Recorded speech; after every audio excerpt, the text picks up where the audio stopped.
1896चा काळ जेव्हा संपूर्ण देश प्लेगच्या महामारीने त्रस्त झालं होतं, तेव्हा नालासोपाऱ्याच्या वाघुलीच्या मातीतून एक मृत्युंजय चमत्कार घडला. हा चमत्कार होता श्रद्धेचा आणि एका दैव साक्षात्काराचा. अलीकडे पुण्यात ब्रिटिश अधिकारी डॉक्टर रँड यांनी प्लेगच्या नावाखाली लोकांवर जुलूम सुरू केला होता. माणसं औषधविना मरत होती आणि प्रशासन हतबल झालं होतं. पण या भीषण काळात वाघोलीच्या जंगलात एक दैव घटना घडत होती. जोशी घराण्यातील पुरोहित मोरेश्वर सखाराम जोशी, जे वैद्य आणि शिक्षकही होते, ते औषधी वनस्पती शोधत वाघोलीच्या घनदाट जंगलात फिरत होते.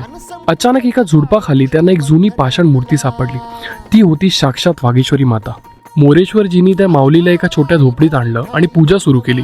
आणि चमत्कार बघा, जिथे वैद्यांचे औषधं आणि शास्त्र कमी पडत होते, तिथे आईच्या कृपेने प्लेग हळूहळू कमी होऊ लागलं.